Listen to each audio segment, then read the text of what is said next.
Hello and welcome to Think About It, where we have two primary goals. One, to get you to think about it, and two, to just make more sense than basically anybody on CNN.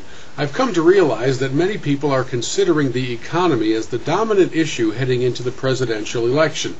That for many people, that is the sole criteria upon which they will cast their vote. I happen to find that sad and short-sighted and very misguided, but if that's where you are, might I encourage you to do some serious thinking. We've already heard the positions of each of the candidates laid out very clearly. We've heard Senator McCain talk about cutting taxes to spur economic growth. Personally, I happen to be in the camp that says I like the idea of keeping more of my own money. I'm not a big fan of spreading the wealth, as Obama recently told Joe the plumber and subsequently all of us. I've been amazed to hear the number of people either on television or even in response to some of my other videos who have said that anybody who could ever fathom not wanting higher taxes is a moron, is a bushy, must be a crazed lunatic, and all the different flame-throwing name-calling that liberals like to do so much. I would like to present to you the Democratic economic policy in terms much clearer than I ever could have stated them.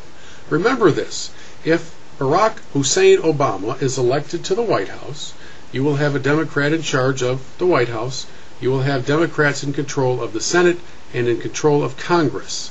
That's why the policy statements made recently by Senator Biden, that it's the patriotic thing to do, to pay higher taxes. That's why that scares me so much. That's why hearing Obama say to Joe the plumber, we just want to spread the wealth, smacks of socialism, and also nobody would be in line to check him on that.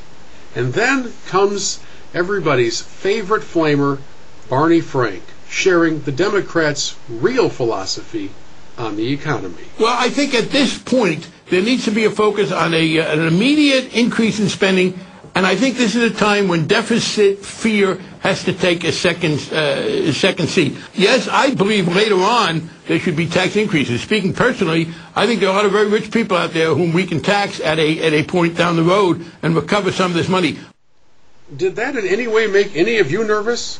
It kind of rattles my cage a little bit to hear somebody talk in such stark terms, and I'm already anticipating the retraction or the explanation.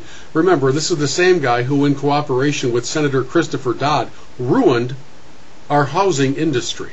Those two Democrats. You can fight it, you can argue with it, you can call me names. I know I'm bald. Go ahead, write it. You can't deny the fact that they both presided over the decision-making bodies and personally benefited from the direction the housing market went. So, my friends, as we sit here a few days out from the presidential elections, you now have, for those of you who care about only the economy, you now have a very stark representation in the words of a Democrat as to the direction they want the economy to go. And by the way, if you don't think you're rich now, wait till they redefine that too. Think about it.